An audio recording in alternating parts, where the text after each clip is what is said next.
Morning. आज का हमारा माइक्रो इकोनॉमिक्स का next chapter theory of demand से नेक्स्ट चैप्टर जो है ईडी, इलास्टिसिटी ऑफ डिमांड, मांग की लोच। अब से पहले आपने क्या करा है? अब से पहले आपने एक चीज करी है, प्राइस बढ़ जाएगा तो डिमांड कम हो जाएगी, प्राइस कम हो जाएगा तो डिमांड बढ़ जाएगी, या इनकम बढ़ जाएगी तो डिमांड बढ़ जाएगी, इनकम कम हो जाएगी तो डिमांड कम हो जाएगी। ईडी क्या शो करता है? ईडी क्या है? Elasticity of demand. ईडी क्या होता है भाई? किसी भी फैक्टर में चेंज होने से, किसी भी फैक्टर में चेंज होने से डिमांड में कितना चेंज होगा, इस चीज को मेजरमेंट करना, इसको मापना क्या कहलाता है? ईडी कहलाता है। समझ आ गया भाई? जैसे मैं यूं कहता हूं प्राइस 5 रुपए है तो डिमांड 50 है। अगर प्राइस 6 रुपए हो जाए तो डिमांड में क्या चेंज होगा, कितनी कम होगी, इस चीज को मेजरमेंट करना, इस चीज को मापना क्या कहलाता है? ईडी कहलाता है।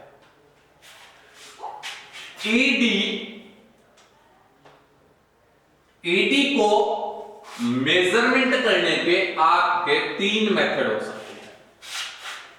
इट मींस ईडी 3 तरह की हो सकती है। प्राइस ईडी,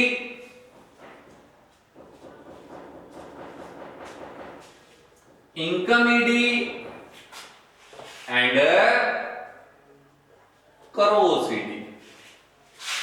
मांग की कीमत लोच विधि, मांग की आय लोच विधि और मांग की आड़ी लोच विधि। +2 में तो है, आप बताइए, अकेला method price ED, income ED भी नहीं है, क्रॉस ईडी भी नहीं। और बीकॉम वाले बच्चों को इनकम ईडी भी करना पड़ेगा और क्रॉस ईडी भी करना पड़ेगा। प्राइस ईडी क्या होता है? आज हम स्टार्ट करते हैं प्राइस ईडी। और आप +2 की बुक में जितना भी ये चैप्टर है वो सारा किस पर डिपेंड है? प्राइस ईडी पर। और चैप्टर का नाम ही प्राइस ईडी है एक्चुअल में। अगर देखो +2 में प्राइस ईडी होता क्या है? प्राइस में चेंज होने से, प्राइस में चेंज होने से डिमांड में कितने % चेंज होगा, इसी को मेजरमेंट करना प्राइस ईडी होता है। प्राइस में चेंज होने से डिमांड में कितने % चेंज होगा, इसी को मेजरमेंट करना प्राइस ईडी होता है। प्राइस ईडी का फॉर्मूला, ईडी बराबर में, ईडी का मतलब मांग की लोच, इलास्टिसिटी ऑफ डिमांड, आगे माइनस का सिंबल, परसेंटेज। ये सिंबल मैंने आपको पिछले चैप्टर में बताया था बेटा, ये सिंबल किस चीज का होता है? चेंज का। Percentage change in quantity demand divide by percentage change in price. ये हमारा प्राइस ईडी का फॉर्मूला होता है। Percentage change in quantity demand, मांगी गई मात्रा में प्रतिशत परिवर्तन बटा में कीमत में प्रतिशत परिवर्तन। इधर तक कोई दिक्कत है? न्यूमेरिकल इसके करेंगे अभी थोड़ी देर बाद। प्राइस ईडी की डिग्रीज, डिग्री का मतलब बेटा श्रेणियां, 5 डिग्रीज होती है बेटा। प्राइस ईडी की 5 डिग्रीज होती है। पहली परफेक्टली इलास्टिक डिमांड, जिसको आप हिंदी में कहते हो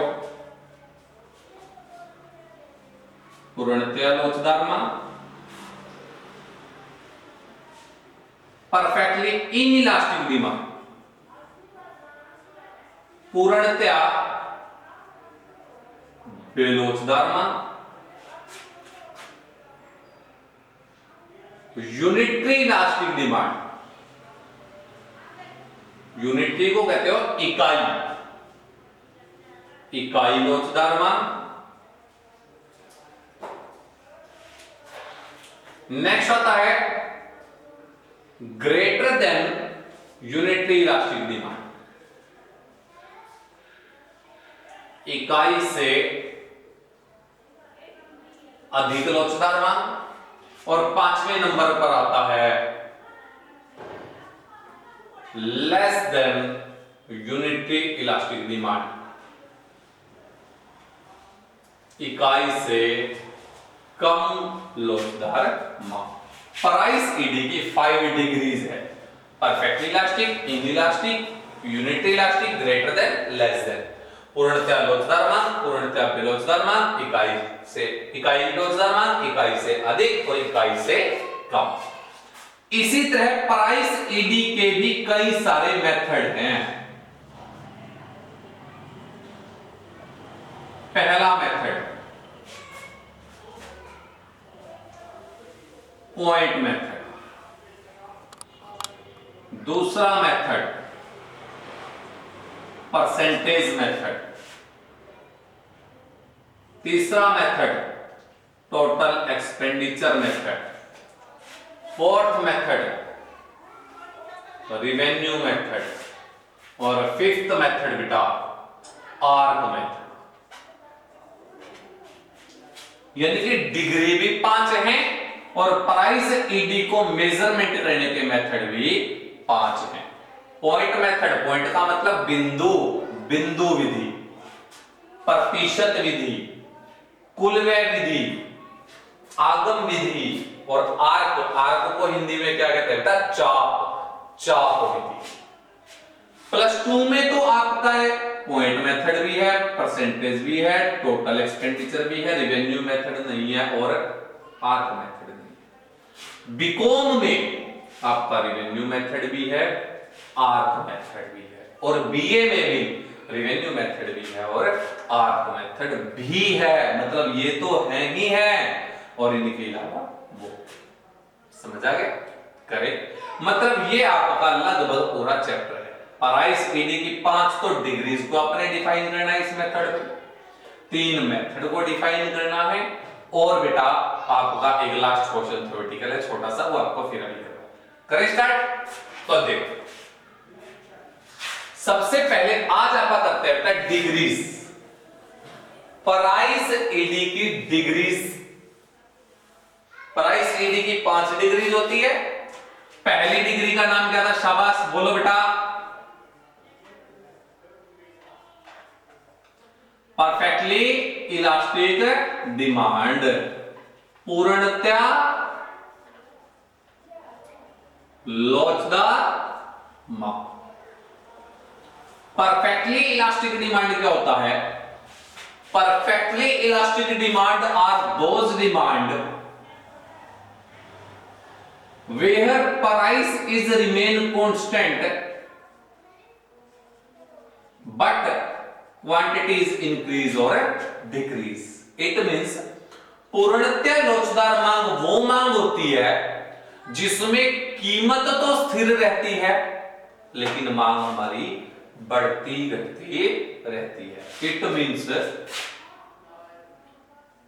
प्राइस मैंने P मान लिया। अब मैंने क्या कहा? परफेक्टली इलास्टिक डिमांड वो डिमांड होती है जिसमें प्राइस क्या रहता है? सेम। प्राइस तो चेंज होगा ही नहीं। अब इस लाइन को कितनी भी लंबी ले जो, ये ना तो P से ऊपर जा सकती ना P से नीचे। इसका मतलब प्राइस फिक्स हो गया।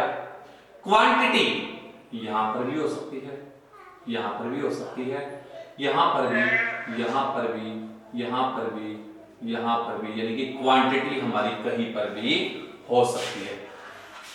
इसको कहते हैं बेटा perfectly elastic demand. Is also called infinity elastic demand. Infinity क्यों कहते हैं? क्योंकि यहां पर डिमांड का एस्टिमेट लगाना पॉसिबल नहीं होता। बताओ बेटा कोई दिक्कत? perfectly elastic demand are those demand where price is remain constant but quantities increase or decrease. Next, perfectly inelastic demand,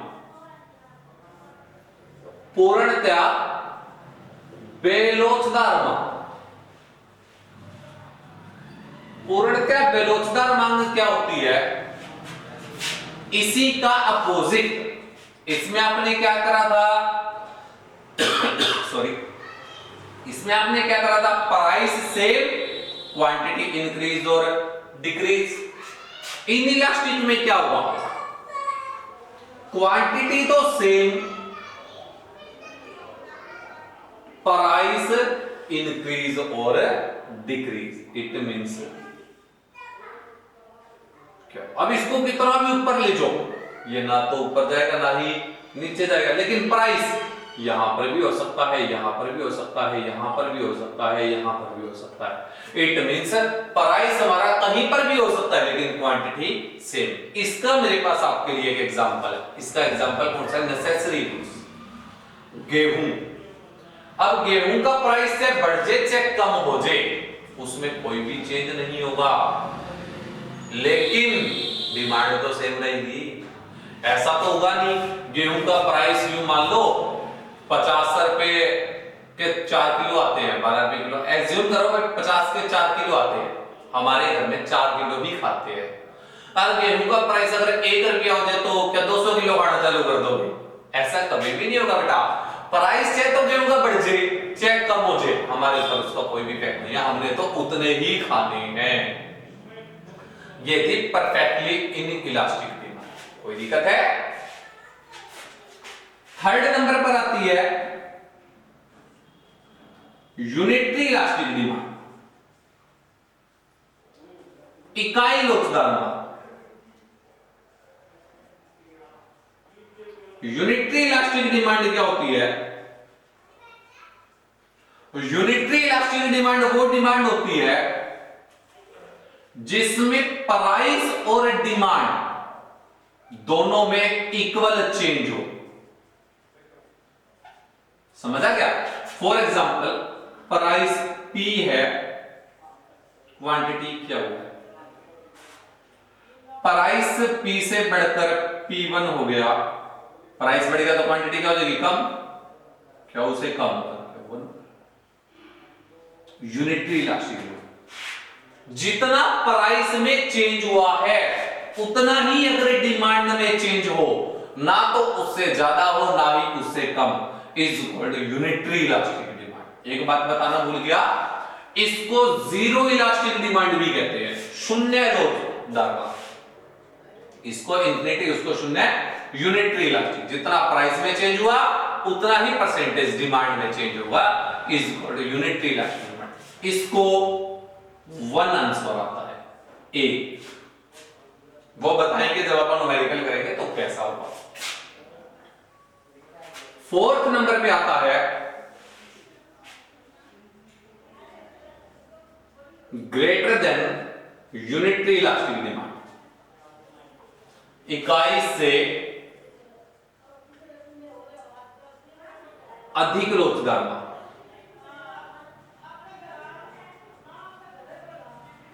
अब इसकी मैं ना हिंदी मीडियम वालों को एक ट्रिक बताता हूं। हिंदी मीडियम वालों को, इंग्लिश मीडियम वाले भी सीख सकते हो क्योंकि पेपर हिंदी और इंग्लिश दोनों में आएगा। इकाई का मतलब मान लो कीमत, मान लेते हैं इकाई का मतलब कीमत। कीमत से अधिक लोचदार का मतलब होता है बेटा परिवर्तन होना। कीमत से अधिक परिवर्तन हो मांग में, कीमत से अधिक परिवर्तन हो मांग में। इट मींस मांग में तो ज्यादा परिवर्तन होना चाहिए, कीमत में कम। देखो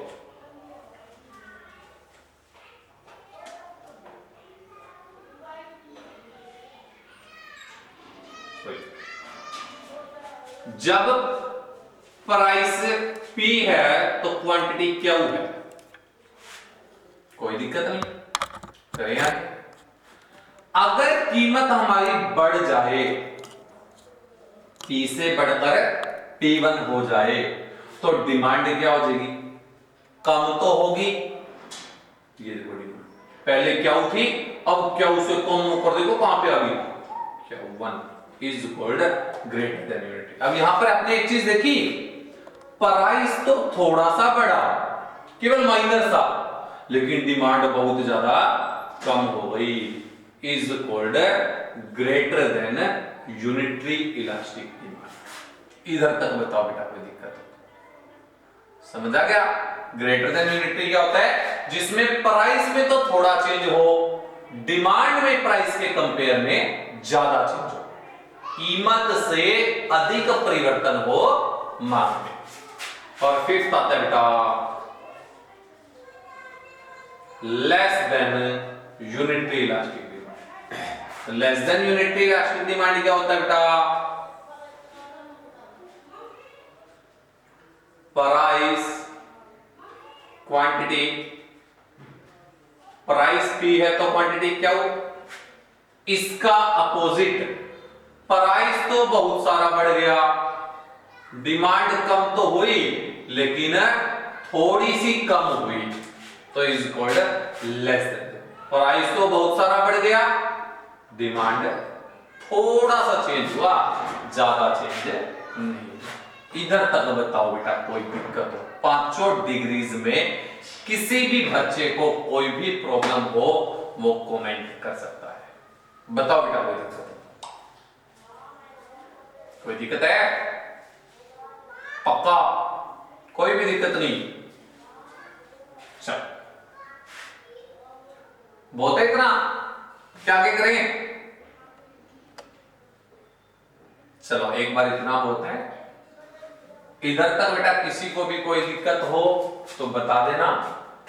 इसके बाद हमारी वीडियो डलने का नेक्स्ट टाइम आपको जो व्हाट्सएप ग्रुप बना रखा है हमने, उसके अंदर आपको भेज देंगे किस टाइम आएगी, और जिस टाइम वीडियो आएगी वो 2 ही घंटे रहेगी, और हमारी ये कोशिश रहेगी कि वीडियो का टाइम फिक्स ही रखे, 10 बजे या 11 बजे या सुबह 8 बजे, वो आपको बता दिया जाएगा जो भी टाइम आपको अच्छा लगेगा और जो टाइम आपके लिए अच्छा होगा। इधर तक कोई कंफ्यूजन हो तो बता देना। अगर कोई दूसरा बच्चा हमसे वीडियोस के बारे में टाइम पता करना चाहता हो तो आप हमें कांटेक्ट कर सकते हैं 9992356568 या 9992033852। एक और, हमारे यहाँ पर साइंस की क्लासेस भी दी जा रही है। साइंस की क्लासेस, मेडिकल नॉन मेडिकल, इनकी क्लासेस हमारी पर्सनल ऐप पर दी जा रही है, जो हमारे स्टूडेंट्स के अलावा या जो हमसे कनेक्टेड है उन स्टूडेंट्स के अलावा कोई भी बच्चा नहीं देख सकता। अगर कोई बच्चा वो क्लासेस भी लेना चाहता है, 2 दिन का ट्रायल है, आप उसमें ले सकते हैं, लेकिन उससे ज्यादा हम ट्रायल नहीं दे सकते, ठीक है? और ये इकोनॉमिक्स भी अभी यहाँ पर है यूट्यूब पर, 2 दिन मैक्सिमम और मान सकते हैं। उसके बाद हमारी कॉमर्स की भी लाइव क्लासेस स्टार्ट हो जाएगी, और 2 दिन के बाद आपको शायद बिजनेस और हिंदी की क्लासेस भी आपको यूट्यूब या ऑनलाइन क्लासेस पर अवेलेबल हो सके। धन्यवाद।